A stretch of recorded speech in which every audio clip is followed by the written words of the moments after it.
With love, reverence, and gratitude, I offer myself at the divine lotus feet of our dearest Lord, Guru, Guide, and Guardian, Bhagawan Sri Sathya Sai Baba. Dear brothers and sisters, loving Sai Ram to all of you. On this auspicious occasion of Guru Poornima, I wish all of you a happy and blessed Guru Poornima filled with love, peace, and bliss. Spiritual seekers all over the world pay homage to the Guru on this sacred day for guiding them on the spiritual journey and showing them the way to God. But as Sai devotees, we are blessed and fortunate. We have Guru and God in one as our Lord Sai. The scriptures and Swami says there is only one and true Guru, that is Parabrahman, Satchidananda. So this Guru is Gunatita, beyond the attributes, Rupa Varjita. So the Guru, Gu stands for Gunatita, the one without attributes.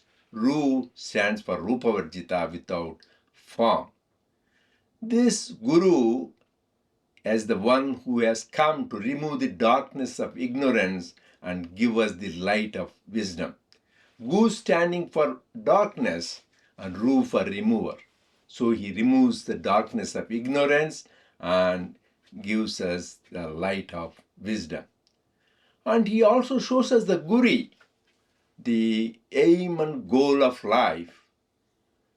So that is why this Lord, who is Supreme Parabrahman, in his infinite love and compassion, has descended as the Kali Yuga avatar to show us the way with this beautiful human form, with his sweet divine name and unparalleled beautiful form and divine leelas. We are blessed and fortunate among the 8 billion people on this planet Earth to be the contemporaries of this Kali Yuga avatar. One time in 1994, I was blessed and fortunate to be at the divine lotus feet along with exemplary devotee, Professor Sampath, who was the Vice Chancellor of Sri Sathya Sai University. We were both in divine bliss sitting at his lotus feet. In his all humility, Professor Sampath expressed to Swami gratitude, saying, Swami, I don't know what good I have done in this life. Maybe I did something good in my previous life to have this blessed opportunity to be at your divine lotus feet. Then Swami smilingly corrected him, saying that it is the good fortune and good merit done by all your ancestors for many generations gave this blessed opportunity to be with me. So Swami is Jagadguru. He is a universal teacher. His message is eternal and universal, which transcends the barriers of race, religion, creed, nationality, and culture. It is for all times and for all places. His message is the essence of all scriptures. His every word is a mantra. His every sentence is a sutra, aphorism. And every conversation is a Gita. And every discourse of Swami is a Veda. So diving deep into his teachings and practice them, our life is redeemed. We are blessed and fortunate for the first time in the history of humankind. The talks, divine discourses, his writings as Vahinis, his conversations are all available in the print media, in the audio and video format for us to enjoy and make the best use of them. He is also the Paramaguru, he is Supreme Guru, Guru par excellence. And he is Gurunaam Guru, teacher of teachers. There are great saints like Abhedananda, Amrutananda, and Karunyananda. They came and considered him as their teacher. So he is the teacher of teachers. And he is Divya Guru. God come as a Guru.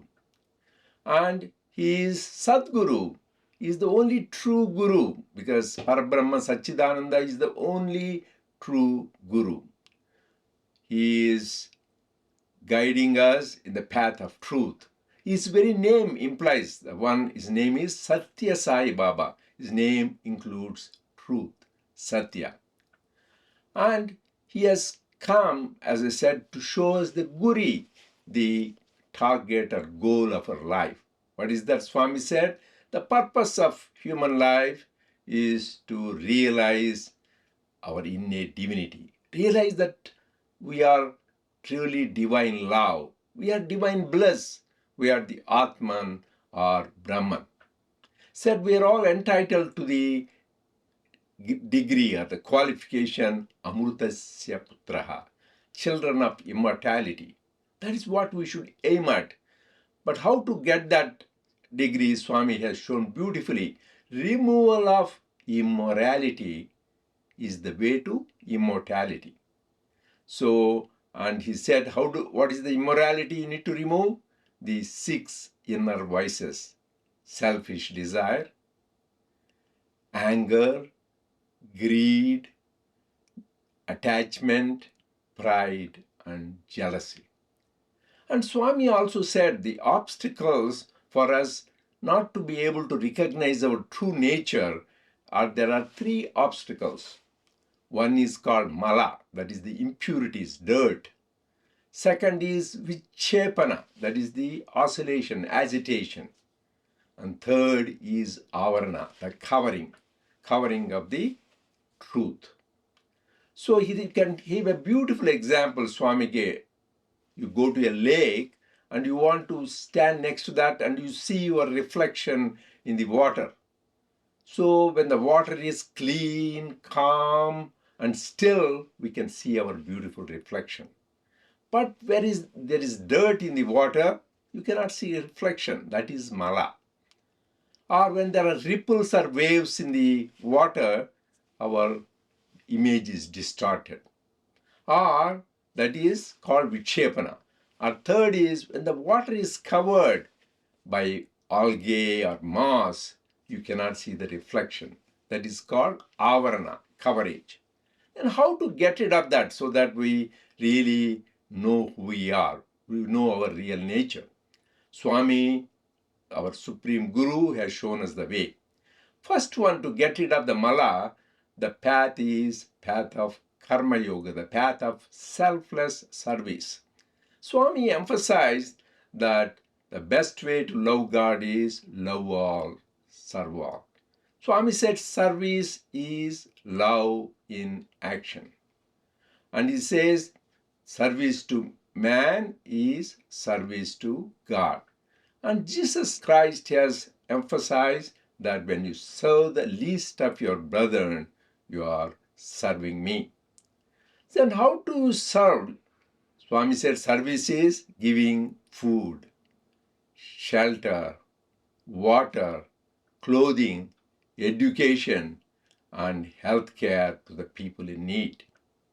But it also implies that we speak kind, loving words or radiate loving thoughts. This is also service. But Swami said when you do a prayer, Samasta Lokas Sukhino Bhavantu, it is one of the greatest services you can do, because you are sending the loving thoughts to the entire universe, which includes all beings, living and non-living beings, planets, galaxies, and the universe. But when we do this service, Swami says, we need to importantly remember 2 things. The great obstacles is doership and enjoyership. The ego, that I am doing, and the attachment, this is mine, I want the results of the fruits. We should be very careful when we do the selfless service. I remember about 40 years ago, a group of devotees from USA enacted a drama in the Divine Presence in Purnachandra Hall. And it was very well received. People enjoyed it, and Swami was also very much pleased. Next day, Swami came to the veranda and asked this coordinator of this drama, he asked him, who is the director for this play? In his humility, being a good devotee, he said, Swami, you are the director and you are the producer. Then Swami said, what are you then? Just I'm an assistant. Swami said, I don't need any assistance. The lesson is we should remember in this process of service, when you should see the doer of the service, the recipient of the service, and the process of service are all one. That is the goal. When we reach that, then we get purity. Then we get rid of the impurity. Then we get rid of the mala. So when you get rid of that, then we become pure. And what did Swami say? Purity is enlightenment. And that is the theme of our 11th World Conference this year. And Jesus said, blessed are the pure in heart, for they shall see God. And the second obstacle is vikshepa. Vikshepa is agitation of mind. The best treatment for that is having divine love. As Swami says, God is love, love is God, live in love. And Jesus said, the first and greatest commandment is love thy God with all thy heart, mind, soul, and strength. Swami also said, love is the source, love is the path, and love is the goal. But how do you manifest this love? So we do it through various spiritual practices. One time I asked Swami, how do I know that I have devotion? How do I know I have bhakti, love for God? Swami said beautifully in Telugu, if you have tivra paritapam, if you have intense longing for God, like you are struggling for your last breath, if you have that kind of love, then God will appear and talk to you wherever you are. And Swami said, even for 11 seconds. So that is the intensity of love one should have. And there, this love we can manifest in many ways, just by repetition of his name. That is one of the expression of divine love. Or just doing meditation on his beautiful form and the light. Or singing his glories through the bhajan. Or listening to his leelas and stories, which is Sai Bhagavatam. Any of these will nurture our divine love. For this, the holy company, satsang, is always very, very helpful. So this path of divine love which get rid of our vikshepa so that we can realize our true nature. Then the third obstacle is avarana, the covering because of the ignorance. The best way to get rid of this obstacle is through the process of self-inquiry, through process of jnana, path of wisdom. Swami said we misidentify ourselves with this body, mind, and intellect, forgetting our true nature, that we are the Atman or Brahman. So Swami says always try to have discrimination, real versus unreal, temporary versus permanent. When we do this discrimination, then we walk towards the goal. One time I asked Swami, because I was involved in many service projects in the Divine Mission, and I wanted to do more. So I prayed to Swami for his guidance for the service project. Then Swami said, the best service you can do is find out who you are and be happy. So that is also a greatest service, and that is the way to get rid of the avarana.